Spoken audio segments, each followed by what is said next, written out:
Monsieur le ministre des Affaires étrangères et des Sénégalais de l'extérieur, Madame le ministre chargé des Sénégalais de l'extérieur, Monsieur le ministre chargé de la bonne gouvernance et du développement, et le ministre de la Justice. Mesdames et Messieurs, honorables invités, en vos rangs et qualités. Je n'ai pas le talent et l'éloquence de mettre un secrétaire ensemble pour articuler la quantité et la qualité de mots qu'il a tout à l'heure articulé avec brio. C'est pour ça que je vais m'en limiter à 3 mots.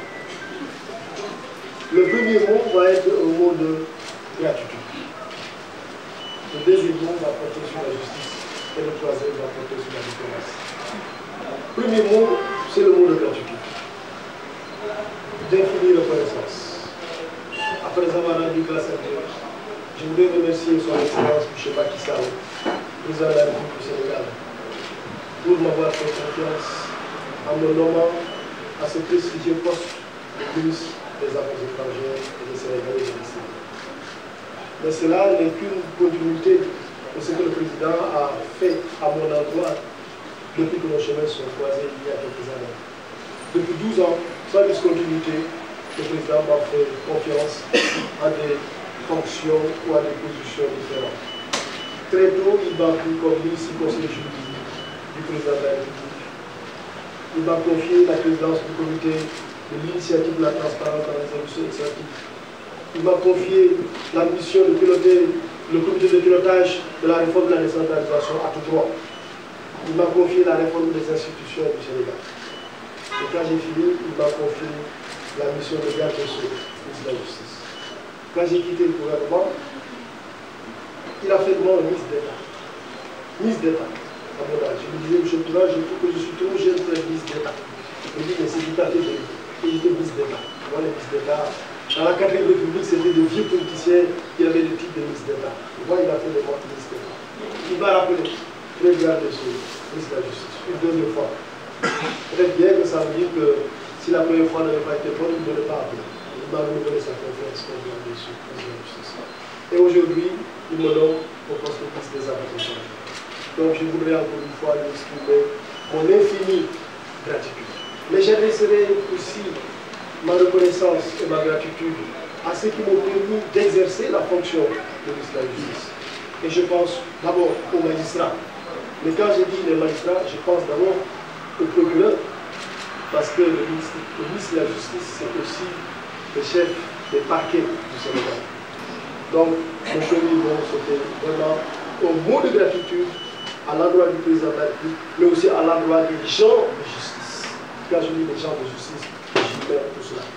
Le deuxième mot va porter sur la justice. Vous en avez parlé tout à l'heure, de façon admirable. Mais ministre de la Justice, j'ai toujours l'anecdote que je raconte, c'est quelqu'un qui rêvait d'être ministre des Affaires étrangères. C'était son rêve. Il voulait toujours être ministre des Affaires étrangères. Et quand le gouvernement est sorti, il s'est retrouvé ministre de la Justice. Et il a dit à sa femme, je rêvais d'être ministre des Affaires étrangères, j'ai fini ministre des Affaires.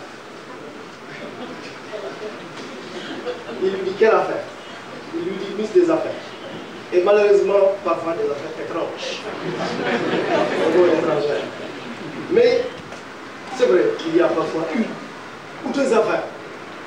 Mais, ce qui est parfois dramatique, c'est qu'on juge la justice à l'aune de cette affaire ou de ces deux affaires.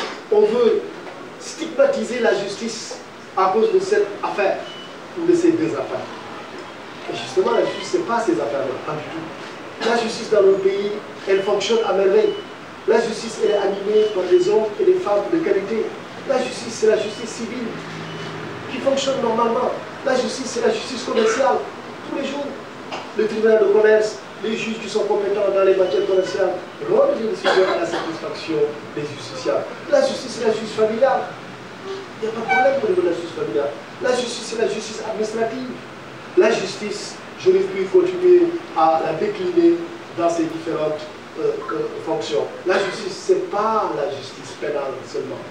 La justice, ce n'est pas une ou deux affaires sur lesquelles on se fonde pour dire qu'il n'y a pas d'indépendance de la justice est instrumentalisée, on utilise la justice pour écarter. Non, la justice, ce n'est pas du tout ça. La justice, c'est un service public animé par des hommes et des femmes de qualité qui s'occupent de distribution qualitative de la justice sur l'ensemble du territoire.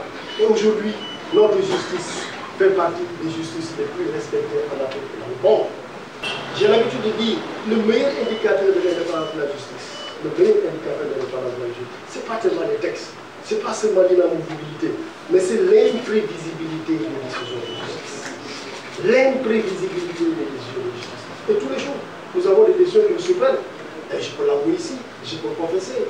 Je suis un ministre de la justice, mais je suis politique. Parfois, je voudrais bien que les décisions aillent dans certains sens. Il est arrivé souvent que la justice sénégalaise donne des décisions avec lesquelles je ne suis pas d'accord. Je vais même dire des décisions qui ne me contentent pas. Mais je sais que c'est la justice qui fonctionne comme ça.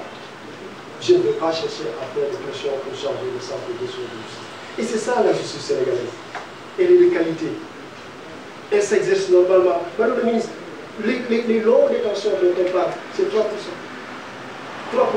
Vous allez voir les statistiques. Donc, voilà, c'est 3%. Du côté des femmes. Les femmes, c'est 2,8%. 2,8% sur 13 300 prisonniers au Sénégal. Et je vais terminer, Madame la ministre, Mesdames et Messieurs, système des invités, je vais terminer par la diplomatie. La diplomatie est complexe, pour moi en tout cas, pour le temps d'habitude. Mais on va essayer d'y aller avec des idées simples. Vous devinez que je parle ici, le général Rigol parlant de l'honneur. On va y aller avec des idées simples. Et je pense que le mode d'action va être très simple. Ça va être essentiellement la continuité. Parce qu'encore une fois, vous avez été un excellent ministre de la Justice, comme le ministre des Affaires étrangères. Et hier, les ministres qui sont là pour votre témoigner, parce que je faisais ma première communication sur la diplomatie dans le monde, etc., au Conseil des ministres, j'ai commencé par avouer que je n'avais pas votre talent. Et n'ayant pas votre talent, je ne pouvais pas faire le tour du monde en 5 minutes. Et donc, je préfère consacrer 5 minutes à une partie du monde. Mais vous, vous avez le talent toujours de faire le tour du monde en 5 minutes. Peut-être que vous avez une navette aussi plus efficace. Et donc, je disais qu'au fond, ça va être la continuité. Parce que nous avons vu la diplomatie animée par le président Macky Sall depuis quelques années avec son ministre des Affaires étrangères. Nous avons vu cette diplomatie rayonner dans le monde. Nous avons vu cette diplomatie respectée dans le monde. Nous avons vu cette diplomatie briller. C'est pour ça qu'au fond, pour moi, je trouve que je suis en terrain largement défriché. Je sais que je ne serai pas fatigué. Je sais que je vais marcher comme sur du genou. Parce que je vais marcher présentement sur vos pas. Je ne vais pas essayer d'inventer des méthodes. Non. Je serai pour l'essentiel dans la continuité. Mais je vais essayer, au regard des circonstances, tout de même, de contribuer à faire du Sénégal une force de proposition dans un contexte sous-régional perturbé. Une force de proposition. Pourquoi une force de proposition? Parce que le Sénégal n'est pas un pays ordinaire. Le Sénégal est un pays spécial. Et quand je dis spécial, je dis qualitativement spécial. Nous avons la légitimité de notre pays pour formuler des propositions dans les crises qui secouent aujourd'hui la sous-région, l'Afrique et le monde. Nous en avons la légitimité. Nous en avons la diplomatie. Nous en avons le rayonnement. Donc je vais contribuer à faire de notre pays une force de proposition dans les conflits ravageurs aujourd'hui qui sont dans le continent africain notamment, mais aussi dans le monde. Le président Senghor a quitté le pouvoir, il a démissionné. Et ça nous a fait 20 ans au pouvoir. Quand il a fait 20 ans, le président Senghor, il a donné le pouvoir parce que voilà, il a considéré qu'il avait assez exercé le pouvoir. Le président Diouf a perdu les élections. Il a fait 19 ans, il a perdu sa dernière élection. Il a accepté démocratiquement et il est parti. Le président Abdoulaye Wade a fait 2 mandats. Il a tenté un troisième, il n'a pas réussi. parce que c'est le peuple qui n'en voulait pas. Eh bien, le président Macky Sall a choisi, lui, de ne pas se présenter. Il a souverainement décidé, alors même que la loi ne lui permettait de ne pas tenter le troisième mandat. Aujourd'hui, le président de la République, le président Macky Sall, a toutes les vertus d'un sage. Mais justement, cette voix de sage, cette personne sage, il faut que sa voix soit davantage entendue. Il faut que sa voix résonne en Afrique. Il faut que sa voix résonne dans le monde. Parce que c'est une voix de sage. Ce n'est pas n'importe quelle voix qui va résonner. Et c'est pour ça que, comme je le disais tout à l'heure, je serai dans la continuité. Je sais que vous lui avez fait confiance. Je vais vous faire confiance. Je sais que vous l'avez responsabilisé. Je vais la responsabiliser. Je sais que le secteur de Sénégal de l'extérieur sera entre de bonnes mains.